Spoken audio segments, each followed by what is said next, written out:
The path of the righteous man is beset on all sides by the inequities of the selfish and the tyranny of evil men.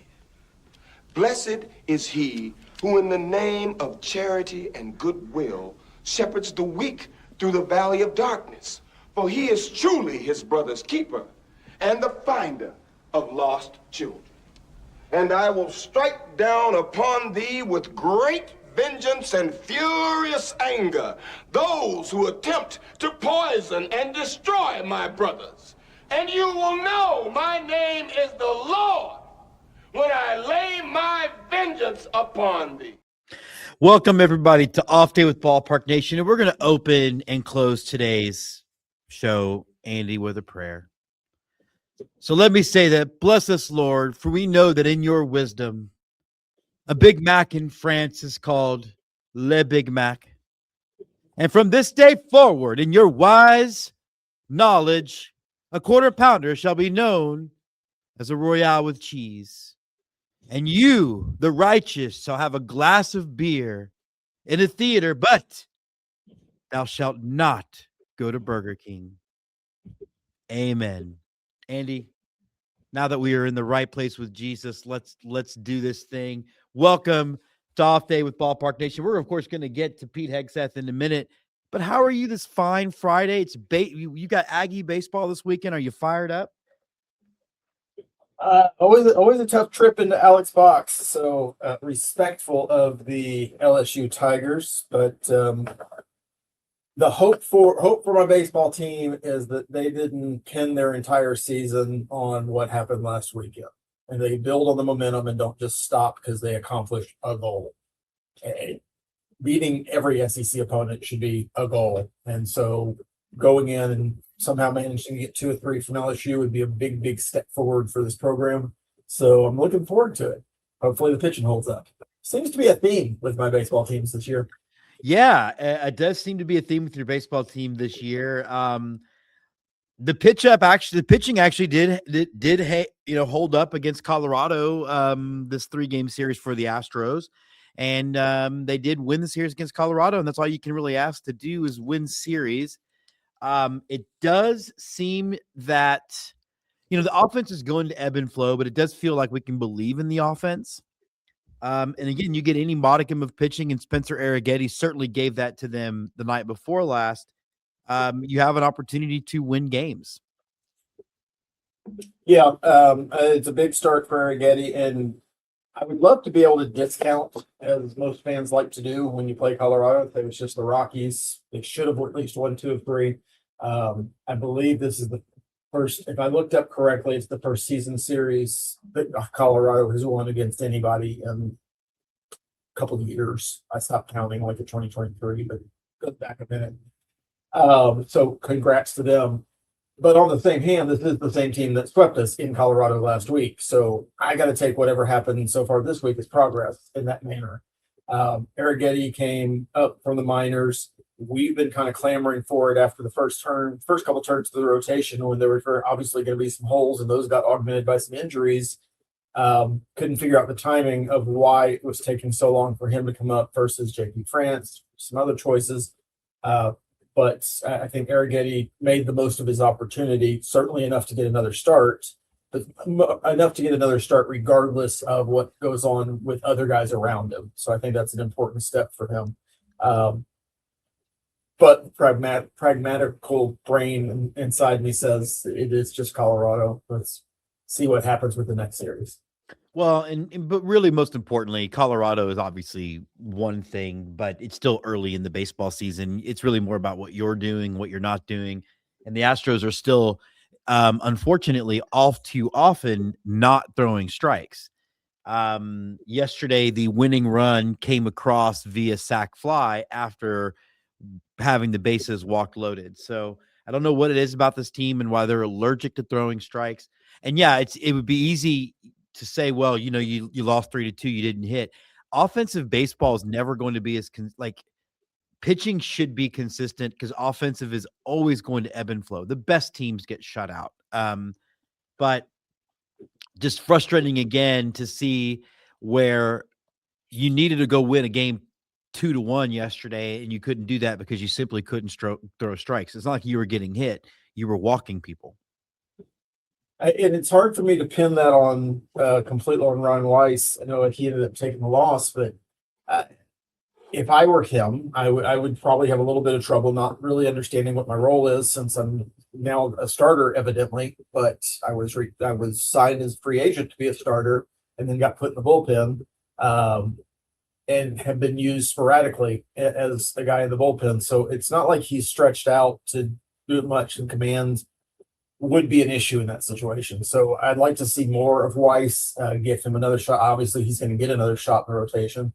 But yeah, we've talked about it a couple times already, and it's really, really odd how the entire pitching staff seems to want to put guys on base via the walk. The command of the strike zone has been a hallmark of Astros pitching for the last decade, and it's just not there this season yet. And I don't pretend to know what the reasons are. The only real change is ABS, but I don't know how that prevents the pitchers from throwing strikes. Yeah, no, because these guys are getting. It's not close. We're not walking guys because we're losing challenges on the ABS. They're not close. Well, yeah, I've seen that argument, and if you watch the game yesterday, it's really fascinating because both the Rockies and the Astros lost their challenges for the rest of the game. That strike zone got wide because Bacon behind the plate just decided that nobody was going to be able to overrule him anymore. So it became the ump show a little bit, and he was pretty bad. Well, I also don't understand the logic of only having 2 challenges. I mean, it takes no time for the challenge to happen, and generally speaking, you only have a limit because you don't want to slow the game down, right? Like you can't, like imagine how interminably long a college football would be if you gave 10 challenges, but it takes literally about 3 seconds to do an ABS challenge. I don't know that it's limited in the minors. At least it used to be. I need to look that up, but it just seems to me 2 challenges and something as important as balls and strikes. Because you're right. I mean, Yanier got struck out. I mean, I guess it's not really fair to complain about Yanier because he was going to strike out anyway, but he got struck out on a called strike that was about 3 feet off the plate. So yeah, and Correa had his chance in the 7th inning with the bases loaded, and there were some questionable pitches thrown in that at bat as well. The way that MLB, and I know this wasn't on the agenda, but the way MLB has rolled out ABS, I would think on one hand is a success. I know it has its detractors, but on the other hand, it feels like a half measure at this point because of the limitation on challenges. And I would assume smarter teams are strategizing how to bait certain teams into calling challenges. So if I'm an underarm team, for instance, and I'm playing the Dodgers, if I can bait them into burning both their challenges really early in the game, then I have an advantage the rest of the game. Yeah, in theory. So I would assume that the competition committee, or whatever baseball's equivalent of that is, will at some point address that, because 2 seems arbitrary. There's nothing in baseball that happens with 2. Yeah, that's a good point. There's 3 strikes, 3 outs, 9 innings. None of those are a multiple of 2. Yeah. I would like to see, I think there should just be 1 challenge per AB. I mean, because again, it takes no time. It needs a tweak. So glad we won the series. I'm disappointed in the loss last night. But after what happened on that road trip, any wins were going to be welcome. Totally. And again, if you think you can rely on Arrighetti and build on what Weiss did do over 4 innings, but I even feel like you talked about the Astros pitching strategy or lack of pitching strategy. It seems to me that they've broken AJ Blueball by not knowing what that guy's role is. To me, that is all about Joe Espada and his bullpen handling, and how he handles pitchers who are not starters or the closer. Because he seems to understand, probably, I'll be to give him credit, he understands the 8th inning guy too. He doesn't have one right now. Yeah. That's a whole different segment. But it's those guys who are going to pitch from the 5th inning to the 7th inning that there's just no rhyme or reason sometimes about why he does what he does, who he chooses to pitch in certain situations. And it's not like we've talked, you and I have talked about, he seems to be just eschewing any kind of analytics or data for gut feel. And there's a few things going on with the team, like why you keep playing Yair Diaz every day when Christian Vasquez is not only a better catcher at this point in their career, in the relative careers, but is a hotter hitter right now. Yeah. So Espada, we've seen a couple times in his 2 years where he has managed in a panic mode. And it feels almost like he's starting to get there a little bit early this year. And I don't love comments like when he made this week about, well, the Astros have started under 500 in their first 16 games since 2022. Yeah, I don't need to hear that either. Well, I don't even know what that means. Yeah. I mean, and you and I, particularly not last year, but the year before, knew it was a foregone conclusion that they would climb out of that hole. I don't think anybody feels like it's a foregone conclusion that they're anything but about a 500 team if they don't straighten the pitching out, because they're going to outslug their pitching like they did in that first Colorado win of this series. But you have to be built to win games 3-1 when your offense just has an off night. Yeah, and unfortunately, this team is only built to win games 6-5, 8-7, because we just don't have pitchers who can consistently get guys out. And I know there's a couple who have surpassed the average, but by and large, of the 15 or 16 pitchers we've had up already, just there's not a consistent guy that you're going every night out that you see him. Oh yeah, he's going to give us a good performance. So we also had, and then this is what happens when you have a losing team and you have a rough start, is you're starting to have stuff come out of the clubhouse that you don't want to have come out. And that to me is the bigger issue than starting the season. What are we, 8-11, still only 2.5 games out of first. That somehow the Seattle Mariners have gone back to being a worse baseball team than even the Astros are. But they only win games against us. That, I mean, really and truly, what, they've won 4 games. They've won 8 games. They're 4-12 against teams not named Houston. So here's hoping. They got absolutely flummoxed by San Diego last night. So anyway, my question to you is we have 2 big issues that have come out. The first is Dana Brown openly committing brown on brown crime by openly saying in the media that the reason why Hunter Brown is hurt is because he was trying too hard to amp up too fast in spring training. What is the point of even having that conversation in the media?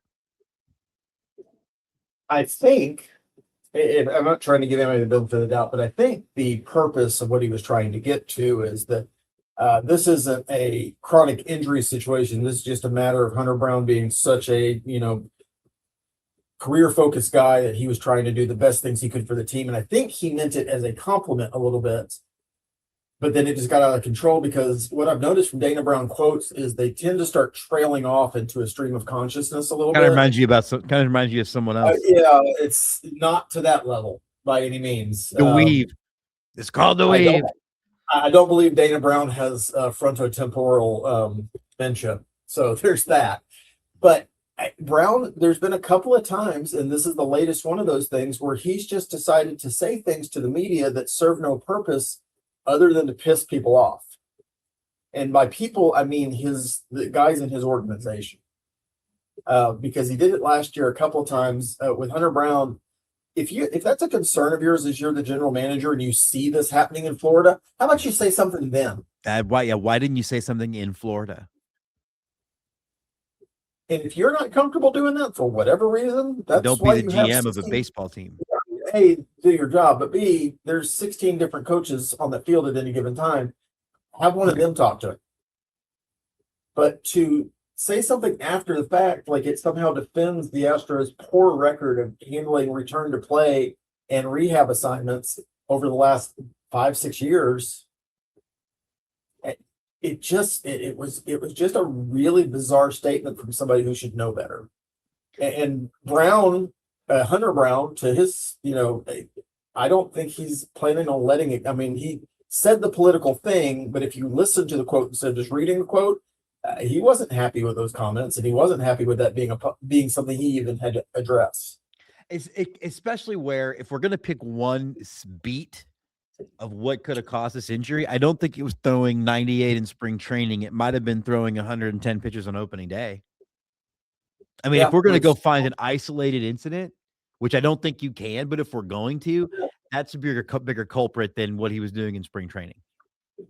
And I don't need my general manager to cheerlead for the team, but I think there is something to address to a fan base when you're talking about the ace of your staff, a guy that a lot of the fan base hopes, probably futilely, that we're going to try to extend. That, hey, he was just working really hard and these things happen. The good news is it's not a long-term injury. It's a shoulder strain. We have a plan to get him back to play at this point and just move forward and paint it as a positive. And instead, Dana Brown got really, really defensive about the fact that it happened. And I guess because he's somehow taking up for the medical staff for the Astros, which I don't know that I'd die on that hill. No, I know they're under his employ. Although if you're with the Astros medical staff, you will die on that hill. You might die under a hill. Death is going to happen. Yeah, to me, I don't. It's almost as dumb, Andy, as the whole "Will Cam Smith earn a job on this team" comment. That was one of the other things I was referencing because there was no point in having that conversation during the weekend. And if Dana Brown is sitting around patting himself on the back, going, "Well, Cam Smith has an 800 OPS so far this year, so obviously something I said works." There are ways to deliver the message he wanted to deliver without going to Chandler Rome or Brian McTaggart and saying, "Hey, put this in print." And McTaggart and Chandler Rome are gonna put it in print because they should. Sure. I mean, that's their job. And I did listen to Chandler Rome's show the other day, and he did talk about that that Dana Brown kind of has the opposite problem of James Click, whereas James Click just wouldn't say anything. Sometimes even he acknowledges Dana Brown might be saying too much. Like, it's just, like you said, he's kind of addicted to being on a microphone. Yeah, which is not the best trait. I mean, it's not the worst trait for a GM, but it's not the best trait either. And if that's the main thing you're bringing to the table in year 3, when you have a contract renewal potentially at the end of the year, it's really weird behavior. It's very, very real. It's very, very odd. One of the other big concerning stories to come out of this, though, deals with the new Japanese pitcher, Amai, who I guess is on his 3rd interpreter. Now, one of the things that came out of that story was that people are not quite sure whether he's hired the interpreters or the Astros have, but he's on his 3rd one. And he's pretty much openly talked about the fact that he's kind of a lonely guy and he hasn't gotten acclimated to American culture or not just the physics of pitching in the major leagues, which again, we talked about on Monday. If you've got a pitcher who's used to a stickier ball on the lower mound, maybe don't let him throw an inning here and there during spring training, maybe get him out there a little bit more. But and part of it too, Andy, for people watching, is Japanese culture is just much more like frank and upfront than we are used to. But how concerned are you about his sort of mental health and whether that tracks to how he performs on the mound going forward? Because the Astros are going to need him. Yeah, I don't pretend. I don't play armchair psychologist much, so I don't pretend to understand the mental aspects other than I've been lonely. I've been a stranger in a strange land, and I've even worked for new companies before where I didn't feel like, this is going to sound really broad, but where I don't feel like any effort was made to actually ingratiate me to the team or onboard me to the company or those kind of things. And I will say, to the Astros' credit, according to Chandler Rome, because again, people accuse Rome of being that, from Chandler Rome's perspective, the Astros have done everything to make him feel welcome. They've done a word of the day and like they're trying. Yeah. It just doesn't seem to be working. Well, I think there's some organizational ignorance on the Astros' part, and that's not something that maybe they anticipated. I think that the other 2 or 3 Japanese-born players the Astros have had on their roster, Aoki and Yusei, But they were both veterans by the time they got to the Astros. So they had been in the league for a minute. They understood the grind, the rigor. This to me feels like a kid away from home for the first time who is just kind of overwhelmed with everything going on. I don't know the answer behind the interpreter or not, but it feels like the Astros as an organization need to take this lesson. If we're to believe that Jim Crane's serious about continuing to pursue pitchers from Asia, Korea, Japan, and China, I guess now, among those. If we're going to be serious about that, you need to build some sort of infrastructure that handles beyond just the, hey, we're a good clubhouse type of thing, because he probably does need, lack of a better term, a rent-a-buddy to walk around town with and show him the things that he can do or not do, and show him places you want to live and not live. But have that be somebody who has had to make that same journey that Amai has had to make. Yeah. And the on the mound struggles are not uncommon. The guy from the Dodgers, also had starts his first year where he didn't even get out of the first inning. That's going to be the should have been World Series MVP. That guy, yeah, the guy that should have been the World Series MVP, who's just probably going to be the Cy Young winner this year if things continue to track. Had starts where he got a third of an inning. That's part that's not uncommon. I would hope that the Astros would have gone to teams like the Dodgers and said, what did you do when you had this new player? I hope they would have gone to the Angels and said, when Ohtani came over with also, Ohtani came over with the added struggle of all the expectations. This guy came in hoping to slot as a number 2 or number 3. Ohtani came over here expected to be Babe Ruth. How did you guys help him adjust? Because it isn't like Houston doesn't have a Japanese or Asian population from which they could have pulled from. It's not Milwaukee. And I think I think it is simply sometimes this organization doesn't know what they don't know. And they should have, as you point out, talked to their peers in the Dodgers organization or the Anaheim organization or with the Yankees and the Mets, who have both had Asian imports come over and be thrust into the lineup in kind of high profile situations, and find out what kind of infrastructure they did. But there's also this idea of, if you are concerned about this investments you've made in this asset, because that is what baseball players are. Yeah. That you follow up with the kid, that you are, hey, how are things going? How are things going? But get somebody who, again, there should be somebody in this organization sitting on that bench or sitting in that clubhouse who has been through a similar situation that can talk to him on his level. Because it's one thing for an Alex Bregman type to learn Spanish and Sure. be able to give you pitching advice in your native language. It's an entirely different thing to reach a guy who is struggling emotionally, clearly on that emotional level, and get them to trust you. And that's for Amai. I think Amai is going to be fine long term, but it's this short piece that is really going to determine how long that ramp is. And the Astros need to do better at helping him with that ramp. You made an excellent point too, because on the one hand, yeah, he's 27 years old, so he's not a kid, but you're talking about the ultimate of culture shock, the ultimate of, is this guy just basically going to his apartment and sitting in his apartment between starts? What is he doing? Is he getting out into the city where there is a lot to offer, particularly someone. And the Astros are an older team. So Altuve, Correa, Altuve, Springer, Correa, those guys in 2015, 16, and 17, they were hanging out a lot because they were young and dumb and full of cum. They're all old men now. Springer's obviously not there, but Altuve, Correa are older men. Christian Walker is an old guy. It is not a young team outside of the outfield. And so I don't know that you put that pressure on a Cam Smith or a Joey Porfido, who's still trying to find both those guys are trying to find their feet in the majors. That's a great point. But it's not a young team where what a guy what somebody like Amaya is doing. And I imagine he's doing exactly what you're describing, finishing whatever his business is in the clubhouse and going home to an apartment and sitting alone until the next time he has to go to the clubhouse. Yeah.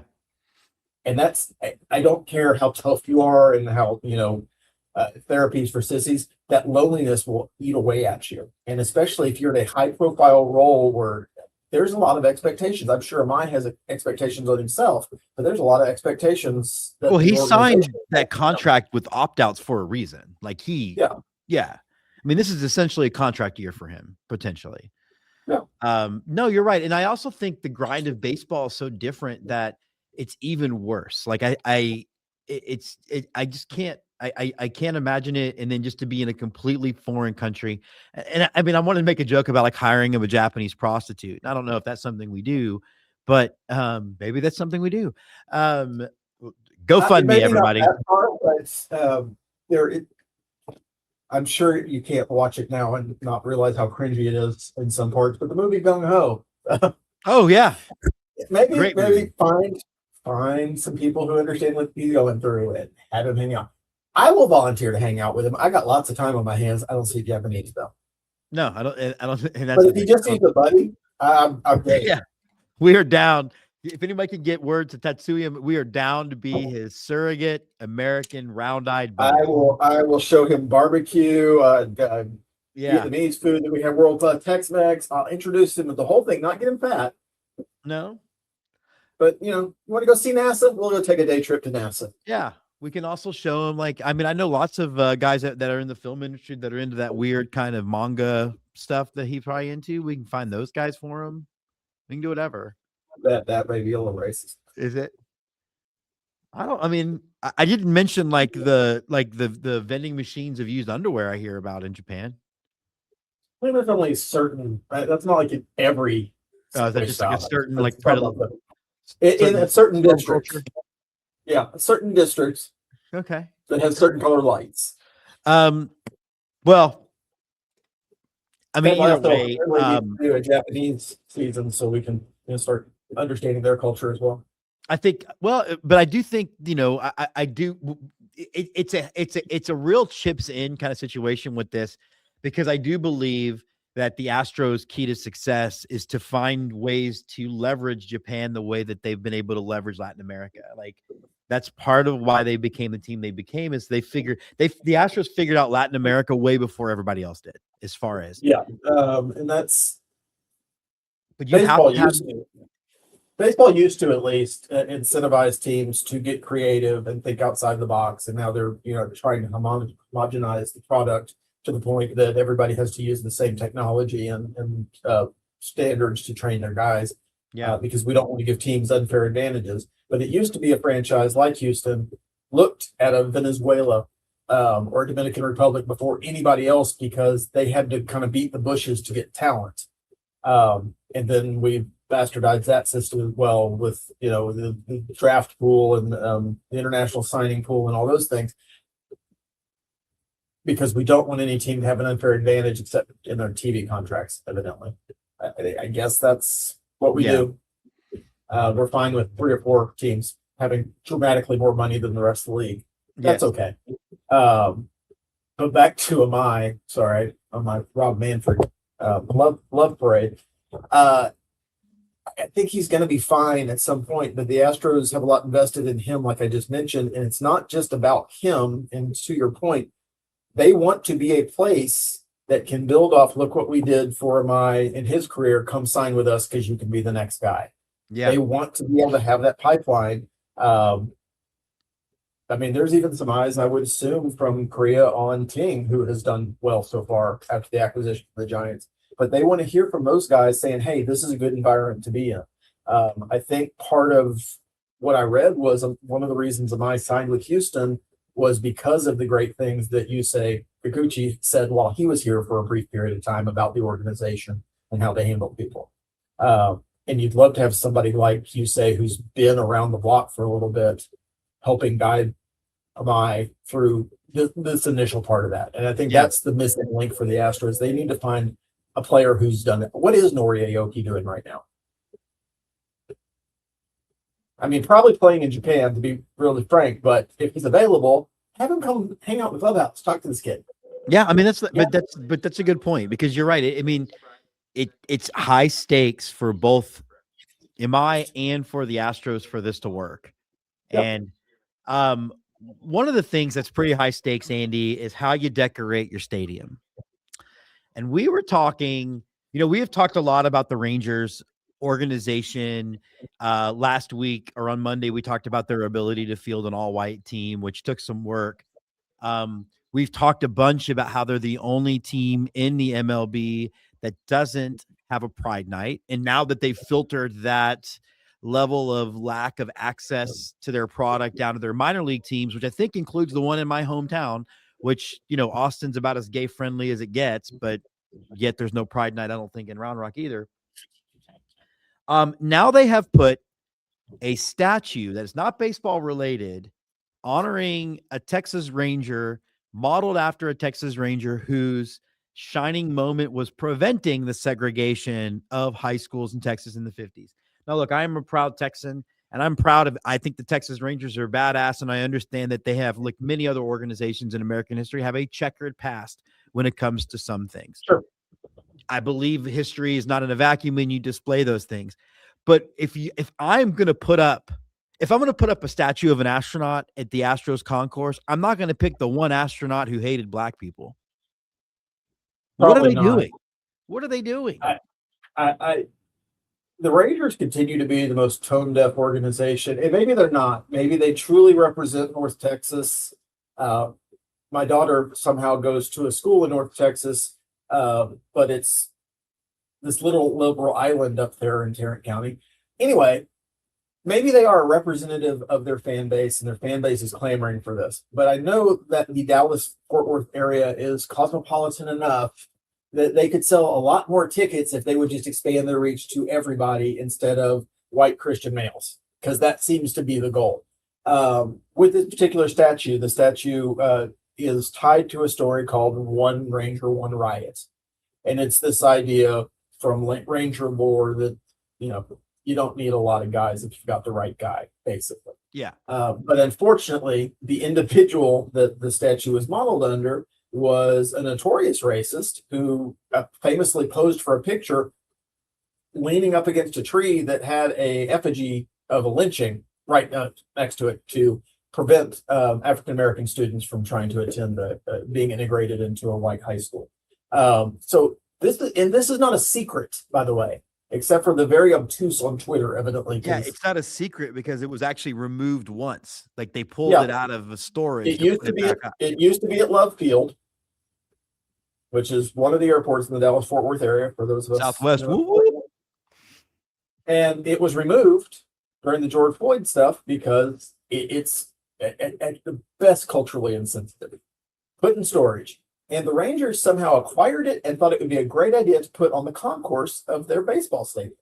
So when you add it to the other stuff that they do as an organization, it's just well, it boggles the mind from just if I'm a capitalist and I want to sell as many tickets as possible, I guess their gamble is that we've got more white Christian nationalists in the area than we have these other people. So this is who we're going to appeal to. This is who's buying tickets. And to your point, you look at who baseball is, and baseball is what, 30% American and a whole lot from Latin America, and now a whole lot more coming from Asia.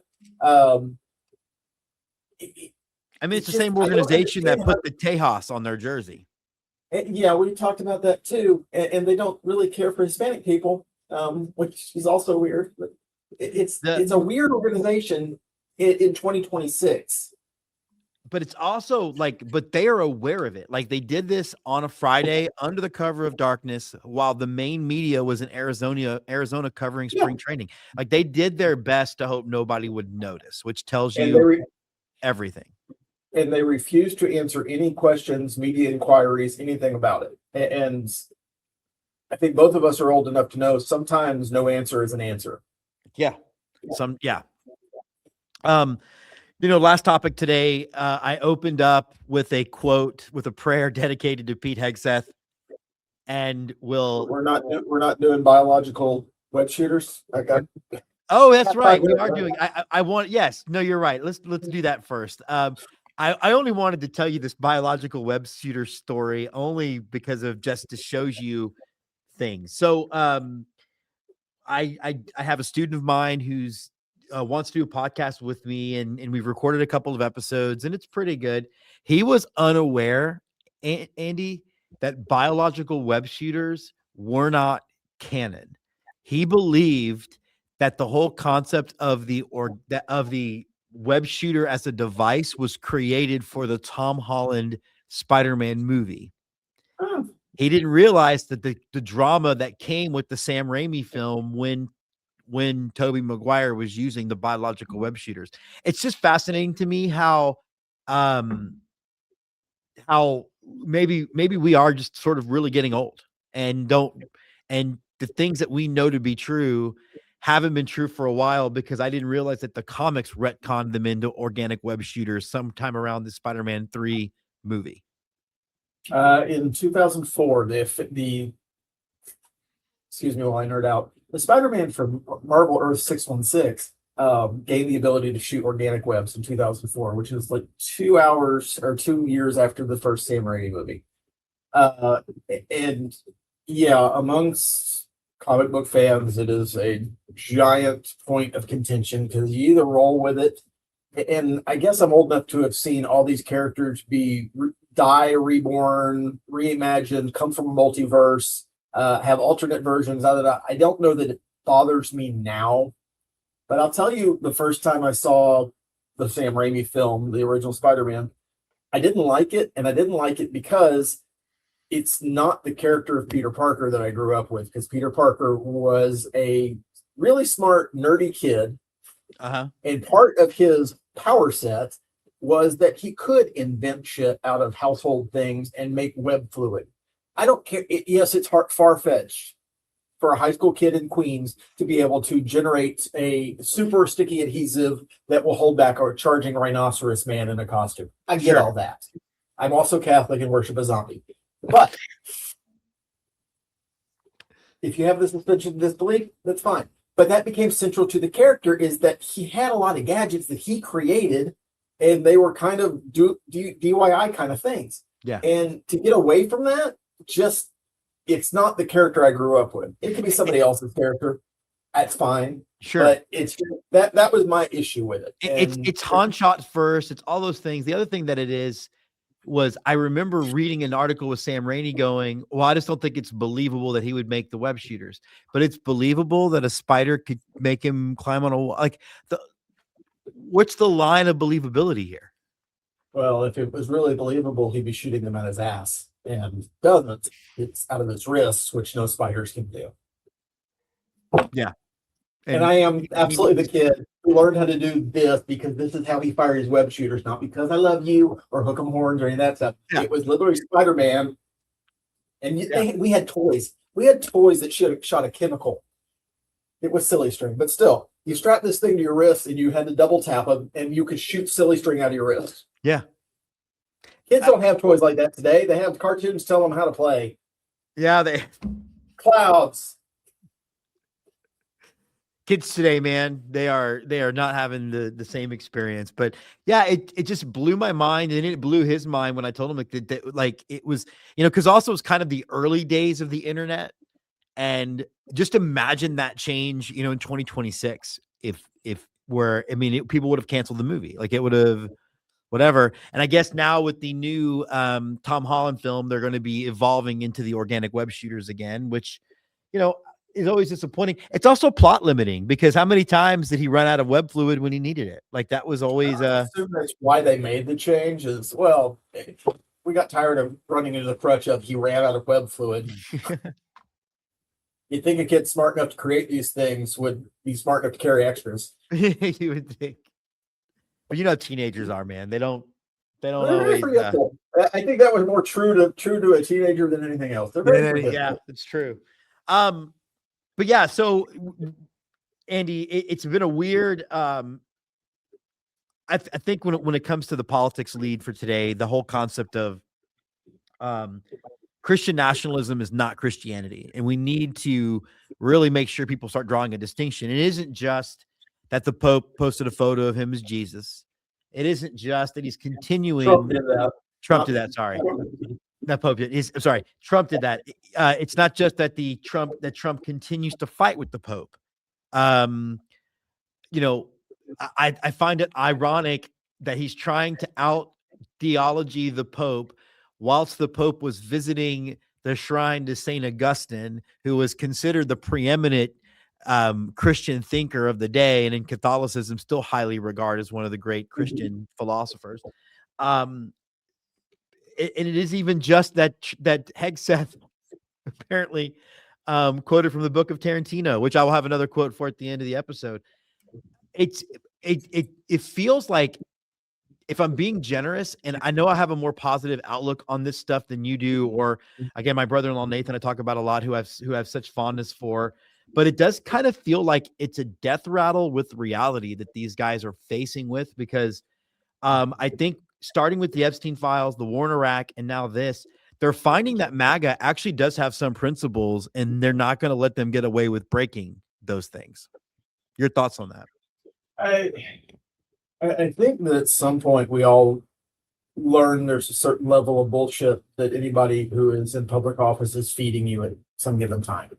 I think that part of that belief is what led to Trump being elected in the first place, because it came out in 2015 down that escalator, or I guess 2016 as an escalator, as not a politician, not an insider, and so of course I'm going to do things differently and treat the government like a business. Well, he did. Unfortunately, he treated it like his own businesses that suffered a lot of bankruptcies and closures and lawsuits. Anyway, it's become this. I've lost the plot now because I'm thinking about something else. But anyway, it's this weird. I just got stuck on St. Augustine. Sorry, because he's of Hippo, and being of Hippo's cool. Yeah. Sometimes the caffeine does not kick in. Yeah. You hear about the cocaine hippos in Colombia? It's a real thing.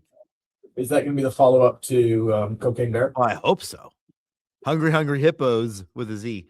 No, but yeah, you're just talking as far as the MAGA death rattle, the idea that you can have J.D. Vance, who is very typical of later adult converted Catholics who want to quote scripture at people like the Pope, for Mike Johnson, for J.D. Vance, for Donald Trump to tell the Pope to stay in his own lane about theology or when it comes to politics, I think that's fine if they would stay in their own lane when it came to religion. Unfortunately, starting in the 80s, we let the moral majority, the Christian right, have a lot of access to our federal government.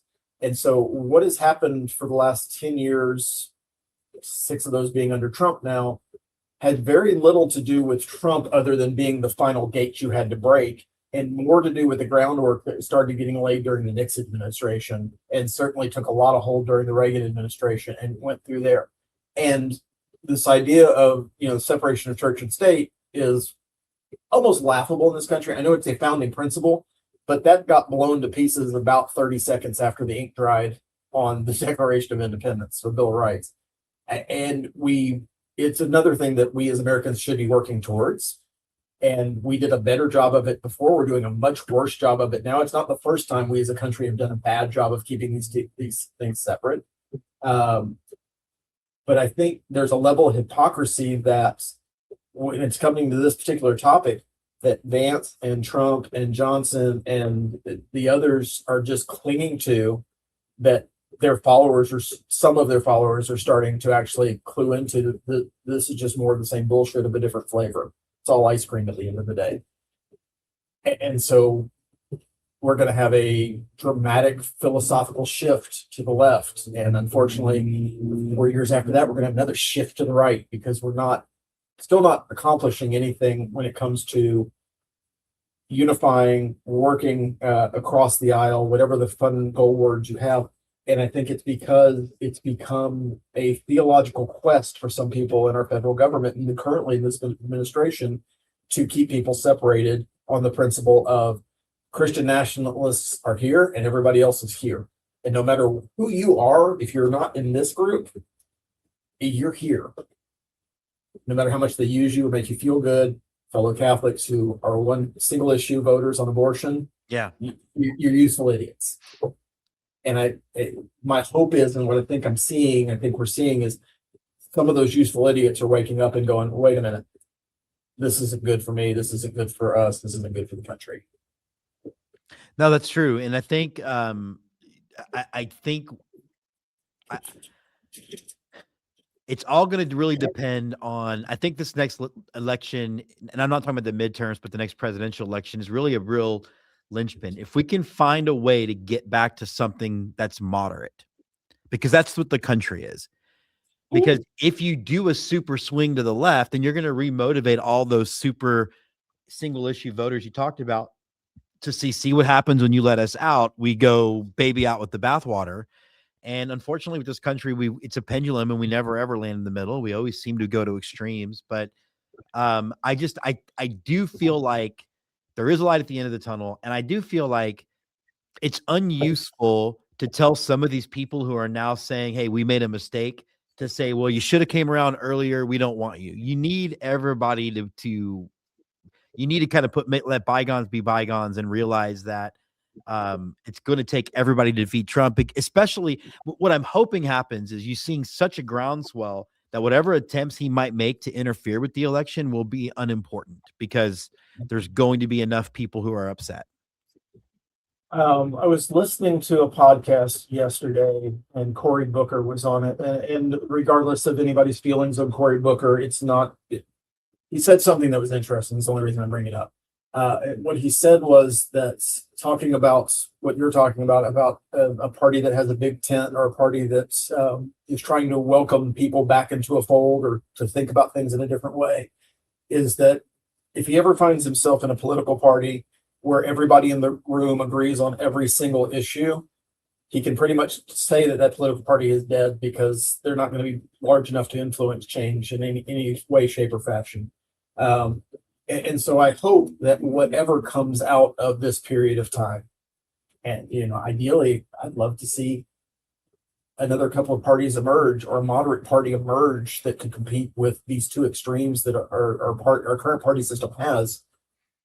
But you've got to find a way for these groups to start understanding that there are key issues and there are lesser issues. And when you're talking about primaries, you're talking about local elections, absolutely, those secondary issues can be really important. But as you move up the ladder, and your current party, future party, whatever it is, elects somebody that's now going to be in a national election, or a statewide election, or a city council election, you support that candidate that best meets your values and morals, and not runs down a checklist of everything you could possibly want. And if they don't meet that weird criteria, you don't vote, or you vote as an opposition to something else. It's Americans have to grow up a little bit about how we treat the political system, because right now the political system is running us, and not the other way around. Yeah, and I mean, one of the big issues you have with the left is you have the purity test issue, right? Because and that's exactly what the point that Booker was making, and that I agree with. It's there can't be a purity test. And I consider myself an LGBTQ ally, but I don't agree with every single part of that. And I have some opinions that would probably offend people in that regard. But the point should be there should be some room for nuance, because the reason why Christian nationalism is taking hold is because they simply are able to fire up, like you said, those single issue voters that don't care about anything else other than abortion. Well, abortion should be about the fifth thing you're worried about, really. Yeah. But that would cause people to actually have to have conversations and talk about things like, what's the root issue for the number of abortions we have?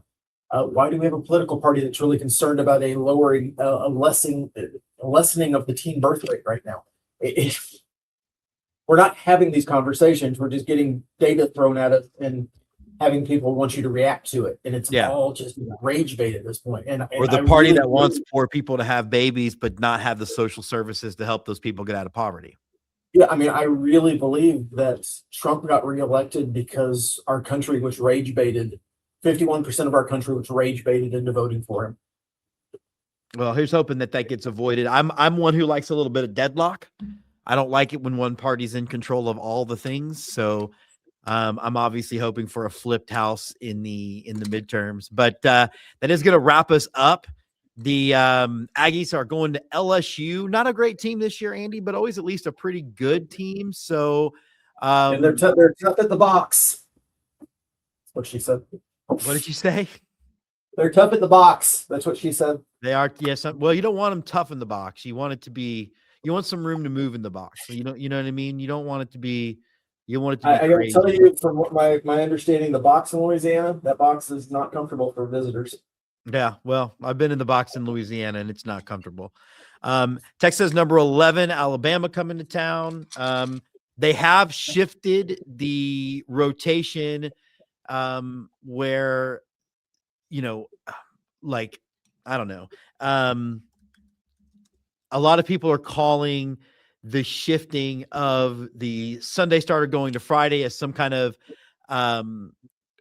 indictment on Ruger Riojas and his ability this year. I think it has everything to do with not wanting to make your true sophomore starting pitcher go 13 days without starting. That's probably at the end of the day what it is. But, you know, I mean, it's also the acknowledgement that Slosh and coaches like Slosh are going to continue to tinker with the lineup to get maximum performance. We are 5 weeks out from the SEC tournament, which means we're 6 weeks out from the NCAAs. Slosh is fine-tuning his team. Every coach should be fine-tuning his team. Mike Early last week against Texas moved our Sunday starter up to Saturday, partly because of the weather, but partly because it was a better matchup and we wanted to get the series win.